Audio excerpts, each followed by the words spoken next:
Welcome back to the deep dive. We're diving into metaphysics this time, specifically the power of the subconscious mind. Oh, fascinating stuff. Yeah, we've got some excerpts from Three Magic Words. Three Magic Words by UL Stanley Anderson. That's right, and they really make you think. They do. They really delve into like this idea that we have all this potential inside us, this incredible power in our subconscious. Yeah, it's like a hidden superpower we don't even know how to use. Totally. And Anderson really hammers home this distinction between the conscious mind and the subconscious mind.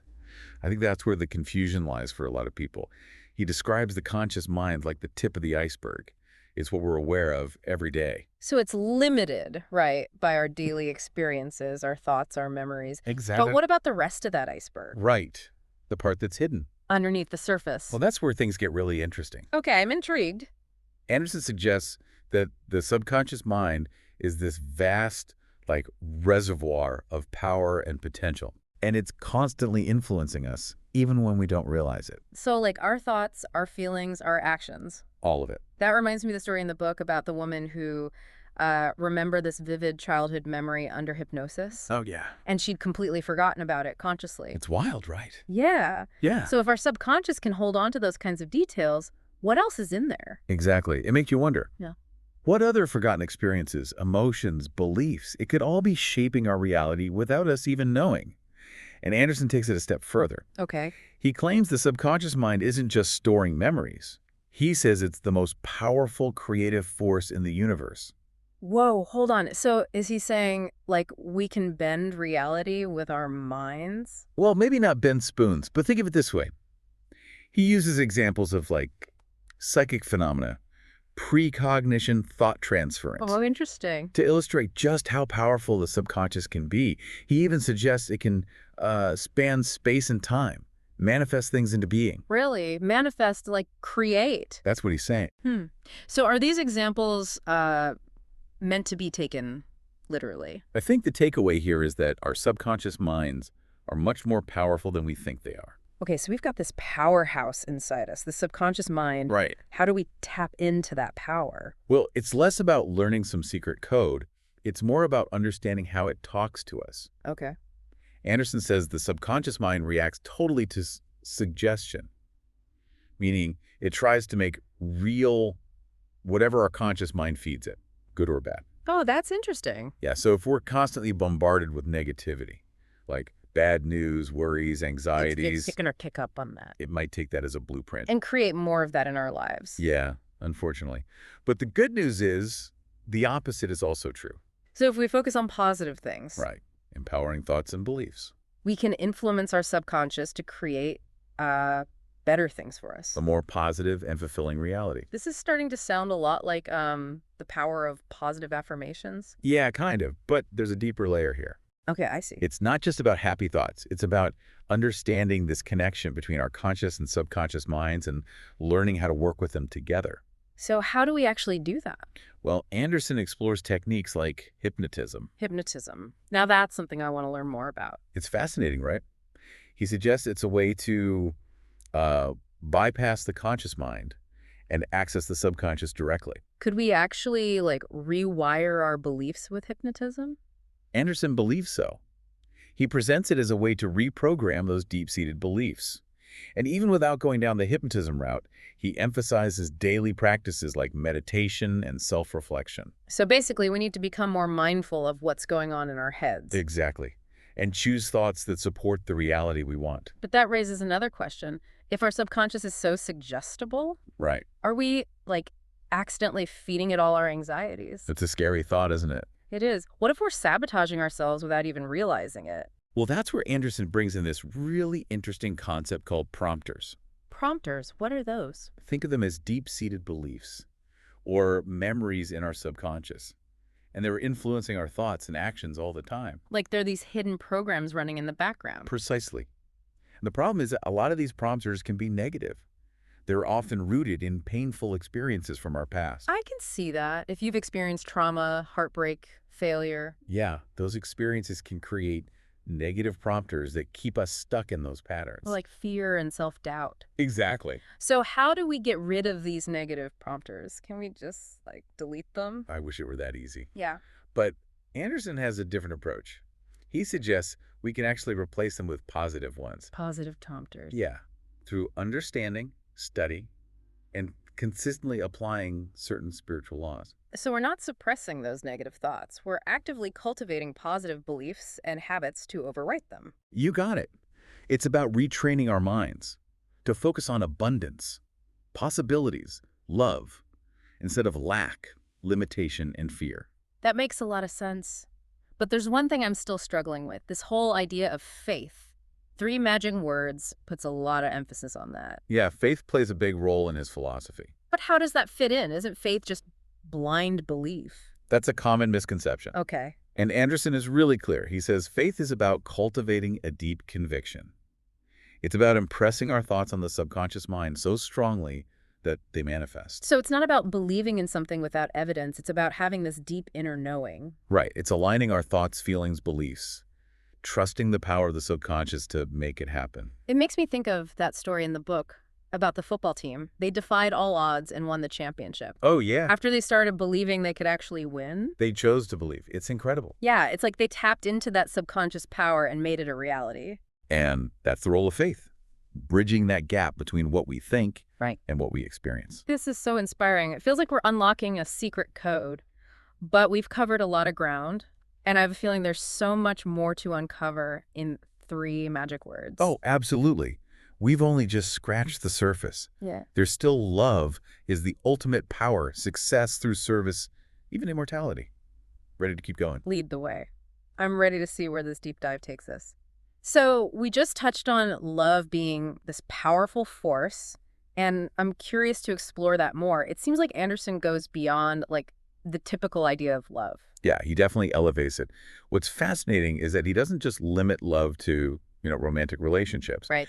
He sees it as this universal force for good, like something that affects every aspect of life Right. and has the potential to transform, well, everything. I like that. It's like love isn't just an emotion. It's more like this fundamental energy connecting us all. Exactly. And he brings this idea of love back to the subconscious mind. Remember those negative prompters we were talking about? Well, Anderson suggests love can actually help us dissolve those limiting beliefs and open up space for, true self-expression. So instead of being stuck in those negative patterns, love can help us break free. Exactly. Think of those negative prompters as like barriers, walls we've built around ourselves. Okay. Anderson says love can break down those walls. Wow, that's a powerful image.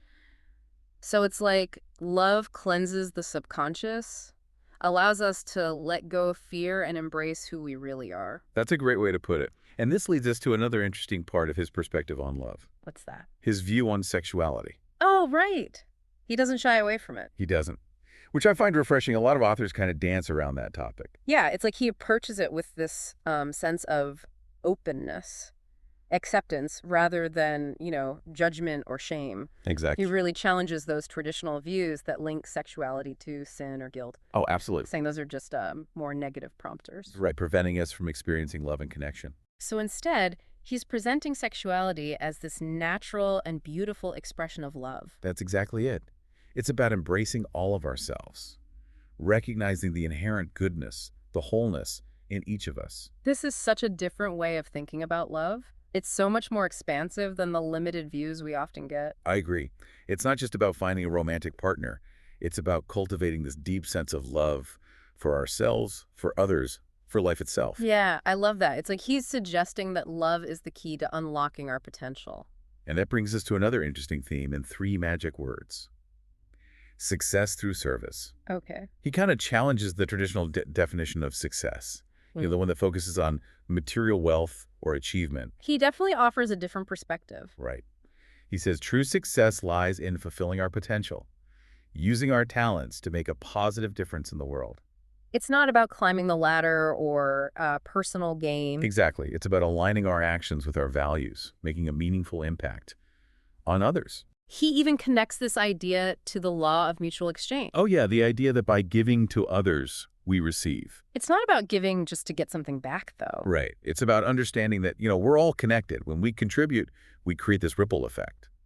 And it benefits everyone, ourselves included. It's like that saying, a rising tide lifts all boats. Perfect analogy. Yeah. And he gives a great example in the book, a businessman who finds real fulfillment and prosperity, not just by focusing on profits, but by truly serving his customers. It shows how success can be a result of genuine service.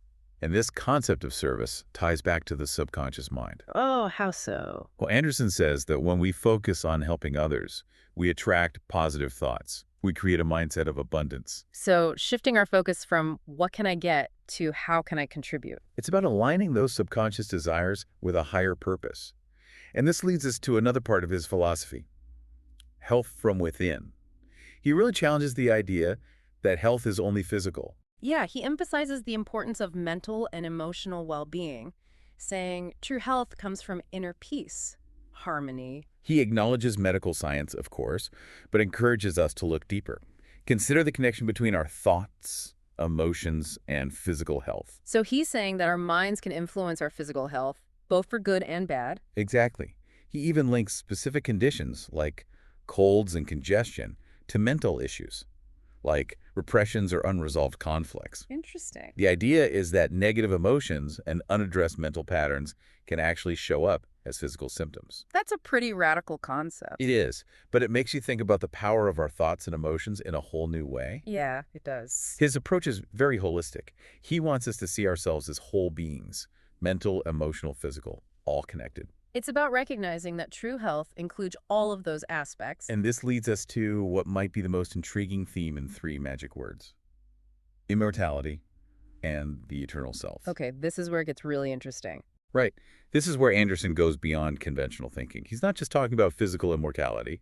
He's talking about an eternal self, Yeah. something that exists beyond our physical bodies. Like there's a deeper dimension to who we are, something beyond time and space. Exactly.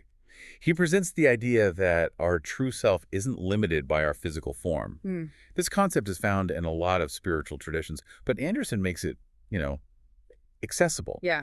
And he links this eternal self to the universal subconscious mind, suggesting a connection to something bigger, a universal consciousness that we're all part of. It's mind-boggling, and he even talks about death in a way that challenges our fears. Yeah, he presents death not as an ending, but as a natural part of evolution, of consciousness. So it's not about ceasing to exist, it's a transition. Right, to a different state of being, Hmm. shedding those limitations of our physical form. It's a perspective that makes death a transformation, not something to fear. And it aligns with his overall message, which is recognizing our connection to something greater than ourselves, a universal consciousness that goes beyond time and space. Wow, we've covered so much. This book is packed with incredible ideas. And we're just getting started. There's still so much more to explore. I'm excited to see where it takes us. Wow, going through 3 magic words has been like a total mind opener. I know, right? This whole idea of the subconscious mind shaping our reality, incredible. It really makes you think. We often just go through life, not realizing the power we have inside our own minds. So, out of everything we've talked about, what stuck with you the most from the book?